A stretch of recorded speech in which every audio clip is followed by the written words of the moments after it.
இன்றைய நற்செய்தி வாசகம் மத்தேயு எழுதிய நற்செய்தி 1ஆம் அதிகாரம் இறைவசனம் 18 24 முடிய. இயேசு கிறிஸ்துவின் பிறப்பையொட்டிய நிகழ்ச்சிகள்.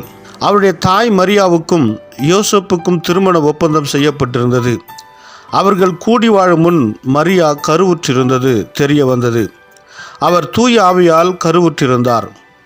அவர் கணவர் யோசேப்பு நேர்மையாளர்.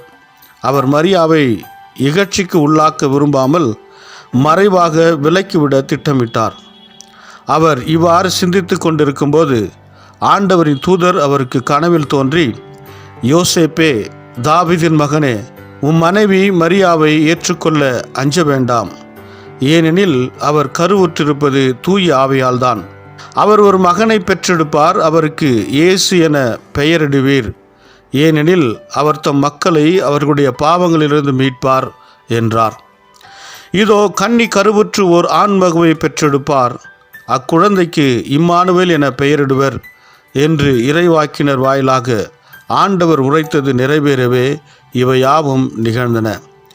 இம்மானுவேல் என்றால் கடவுள் நம்முடன் இருக்கிறார் என்பது பொருள்.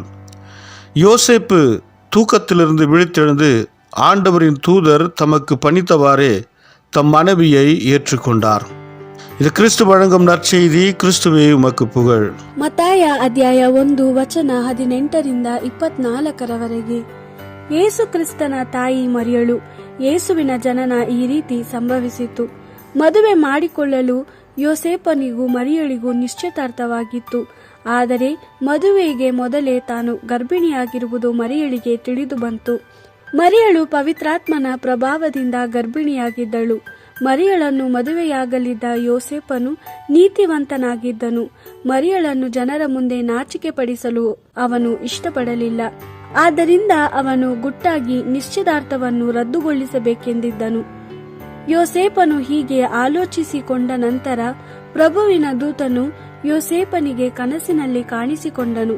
ಆ ದೂತನು, ದಾವೀದನ ಮಗನಾದ ಯೋಸೇಪನೇ, ಮರಿಯಳನ್ನು ನಿನ್ನ ಹೆಂಡತಿಯಾಗಿ ಸ್ವೀಕರಿಸಲು ಭಯಪಡಬೇಡ. ಆಕೆ ಪವಿತ್ರಾತ್ಮನ ಪ್ರಭಾವದಿಂದ ಗರ್ಭಿಣಿಯಾಗಿದ್ದಾಳೆ. ಆಕೆ ಒಬ್ಬ ಮಗನನ್ನು ಹೆರುವಳು. ನೀನು ಆ ಮಗುವಿಗೆ ಯೇಸು ಎಂದು ಹೆಸರಿಡುವೆ. ನೀನು ಆತನಿಗೆ ಆ ಹೆಸರನ್ನೇ ಇಡು, ಏಕೆಂದರೆ ಆತನು ತನ್ನ ಜನರನ್ನು ಅವರ ಪಾಪಗಳಿಂದ ರಕ್ಷಿಸುವನು ಎಂದು ಹೇಳಿದನು. ಪ್ರವಾದಿಯ ಮೂಲಕ ಪ್ರಭು ತಿಳಿಸಿದ್ದೆಲ್ಲ ನೆರವೇರುವಂತೆ ಇದೆಲ್ಲ ನಡೆಯಿತು. ಅದೇನೆಂದರೆ, ಕನ್ನಿಕೆಯೊಬ್ಬಳು ಗರ್ಭಿಣಿಯಾಗಿ ಒಬ್ಬ ಮಗನಿಗೆ ಜನ್ಮ ಕೊಡುತ್ತಾಳೆ. ಆತನಿಗೆ ಇಮ್ಯಾನುವೇಲ್ ಎಂಬ ಹೆಸರನ್ನು ಇಡುವರು. ಇಮ್ಯಾನುವೇಲ್ ಎಂದರೆ ದೇವರು ನಮ್ಮ ಸಂಗಡ ಇದ್ದಾನೆ ಎಂದರ್ಥ.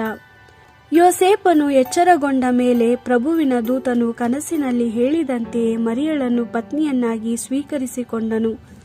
ದೇವರ ವಾಕ್ಯವಿದು. ದೇವರಿಗೆ ಕೃತಜ್ಞತೆ ಸಲ್ಲಲಿ. Gospel according to Matthew chapter 1 verse 18-24. This is how Jesus Christ was born. Mary, his mother, was engaged to Joseph, but before they came together as husband and wife, she was found to be pregnant through the Holy Spirit. Then Joseph, her husband, made plans to divorce her in all secrecy, for he was an upright man and did not want to disgrace her. While he was pondering over this, an angel of the Lord appeared to him in a dream and said, Joseph, descendant of David, do not be afraid to take Mary as your wife. She has conceived by the Holy Spirit and will bear a son, whom you shall call Jesus, for he will save his people from their sins. All this happened in order to fulfill what the Lord had said through the prophet. The virgin will conceive and bear a son, and he will be called Emmanuel, which means God with us. When Joseph woke up, he did what the angel of the Lord had told him to do, and he took Mary as his wife. This is the word of the Lord. Thanks be to God.